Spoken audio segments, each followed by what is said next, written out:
Pair of linear equations in 2 വേരിയബിൾസിൽ ഒരു ഇൻട്രഡക്ഷനും കൂടെ തരാനുണ്ട്. ഇതിൻ്റെ മുമ്പിലത്തെ വീഡിയോയിൽ ജനറൽ ആയിട്ടുള്ള ഇൻട്രഡക്ഷൻ ഉണ്ട്. ഇത് രണ്ടാമത്തെ വീഡിയോ ആണ്. ഇതിലും ഇൻട്രഡക്ഷൻ തന്നെയാണ് പറയുന്നത്. ഇതിനകത്ത് നമ്മൾ ഓരോ പ്രാവശ്യവും ലീനിയർ ഇക്വേഷൻസ് എഴുതിയിട്ട് അതിൻ്റെ ഗ്രാഫ് വരച്ച് നോക്കിയിട്ട് രണ്ട് ലീനിയർ ഇക്വേഷൻസ് കോയിൻസിഡൻ്റ് ആണോ പാരലാണോ ഇൻ്റർസെക്റ്റിംഗ് ആണോ എന്ന് കണ്ടുപിടിക്കാൻ ഓരോ പ്രാവശ്യം ഗ്രാഫ് വരച്ച് നോക്കുന്നത് ബുദ്ധിമുട്ടായതുകൊണ്ട് നമുക്കൊരു ഷോർട്ട് കട്ട് മെത്തേഡുണ്ട്. ഒരു റേഷ്യോ കണ്ടുപിടിക്കും.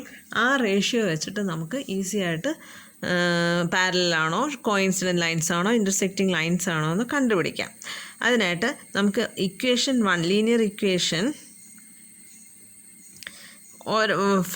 രണ്ട് ലീനിയർ ഇക്വേഷൻസ് ആണല്ലോ ഇതിന് ഉപയോഗിക്കുന്നത്. അപ്പോൾ ഫസ്റ്റ് ലീനിയർ ഇക്വേഷൻ്റെ ഫോർമാറ്റ് നമുക്ക് ഇങ്ങനെ എഴുതാം: a1x plus b1y plus c1 = 0. ഇത് ഫസ്റ്റ് ലീനിയർ ഇക്വേഷൻ ഇതാണെങ്കിൽ, ഇനി അതുപോലെ തന്നെ സെക്കൻഡ് ലീനിയർ ഇക്വേഷൻ ഇതിന് പകരം ഇതെല്ലാം a1 b1 c1 എന്നാണ് എടുത്തിരിക്കുന്നത്. ഇനി സെക്കൻഡ് ലീനിയർ ഇക്വേഷൻ നമ്മൾ കൺസിഡർ ചെയ്യുന്നതിനൊക്കെ a2x plus b2y plus c2 = 0 ഇങ്ങനെ നമ്മൾ കൺസിഡർ ചെയ്യണം.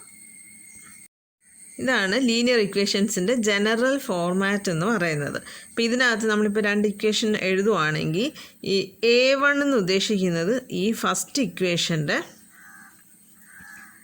കോയിഫിഷ്യൻ്റ് ആണ്. ഇവിടെ 1x ആണ്. അതുകൊണ്ട് ഈ ഇക്വേഷൻ കൺസിഡർ ചെയ്യുമ്പം a1ൻ്റെ വാല്യൂ 1 ആണ്. അതുപോലെ തന്നെ a1 = 1. ഇതിനകത്ത് b1 ഈ ഇക്വേഷനിൽ b1 കൊണ്ട് ഉദ്ദേശിക്കുന്നത് 3-നെയാണ്. b1 = 3. അതുപോലെ c = -6.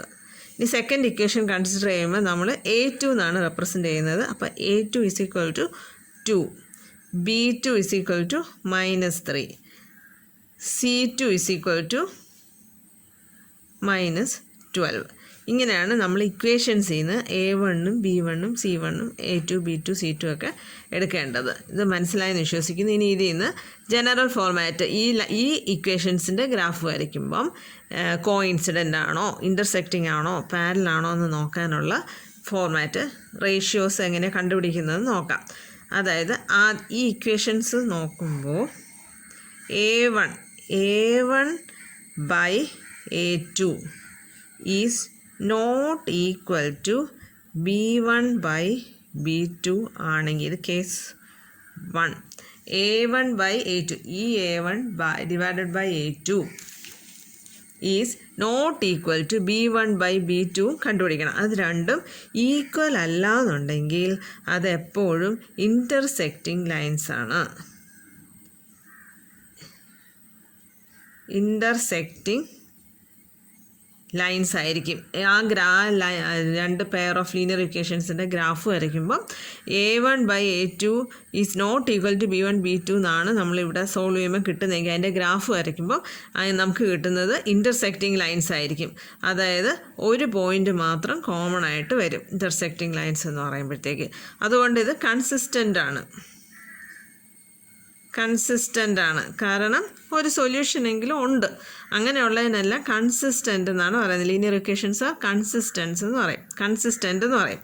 ഇനി രണ്ടാമത്തെ കേസ് എന്ന് പറയുന്നത് a1 by a2 is equal to b1 by b2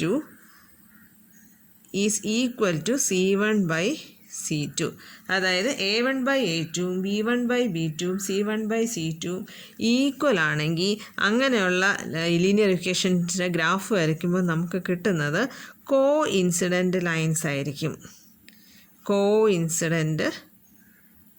അതായത് ഒരു ലൈനിൻ്റെ മോളിൽ കൂടെ തന്നെ ആയിരിക്കും അടുത്ത ലൈനിൻ്റെയും ഗ്രാഫ് വരുന്നത്. ഇതിൽ ഇക്വേഷൻ 1ൻ്റെയും 2ൻ്റെയും ഗ്രാഫ് വരയ്ക്കുമ്പോൾ കിട്ടുന്ന ഒന്നായിരിക്കും. അതായത് എല്ലാ പോയിൻറ്റ്സും കോമൺ ആണ്. അതിന് പറയുന്നത് ഇൻഫിനിറ്റ്ലി മെനി സൊല്യൂഷൻസ് ഉണ്ട്. അതുകൊണ്ട് ഇതും കൺസിസ്റ്റൻ്റ് ആണ്. ഇനി മൂന്നാമത്തെ കേസ് എന്ന് പറയുന്നത് A1/A2 is equal to B1/B2, പക്ഷേ നോട്ട് ഈക്വൽ ടു C1/C2. C2ന് വേറെ വാല്യൂ വരും. അങ്ങനെയാണെങ്കിൽ പാരലൽ ലൈൻസ് ആണ് അത് ഫോം ചെയ്യുന്നത്. ഒരു സൊല്യൂഷൻ, നോ കോമൺ സൊല്യൂഷൻ, അതുകൊണ്ട് അത് ഇൻകൺസിസ്റ്റൻ്റ് ആണ് ഈ ഇക്വേഷൻ. ഇതാണ് ഇതിൻ്റെ ജനറൽ ഫോർമാറ്റ്. അതിൻ്റെ ഇക്വേഷൻ ഗ്രാഫ് വരയ്ക്കുമ്പോൾ ഇൻ്റർസെക്റ്റിംഗ് ലൈൻസ് ആയിരിക്കുമോ കിട്ടുന്നത്, കോയിൻസിഡൻറ്റ് ലൈൻസ് ആയിരിക്കുമോ, പാരലൽ ലൈൻസ് ആയിരിക്കുമോ എന്ന് കിട്ടുന്നതിന് നമ്മൾ ഈ ഫോർമാറ്റ് എപ്പോഴും ഓർത്തിരിക്കേണ്ടതാണ്. അതുപോലെ ഇത് ഓർത്തിരിക്കുക, ഇത് ജനറൽ ഫോർമാറ്റ്. എല്ലാവർക്കും മനസ്സിലായി കാണും എന്ന് വിശ്വസിക്കുന്നു. ഡൗട്ട്സ് ഉണ്ടെങ്കിൽ കമൻറ്റിൽ ഇടാൻ മടിക്കണ്ട, അത് ക്ലിയർ ആക്കി തരുന്നതായിരിക്കും. Thank you.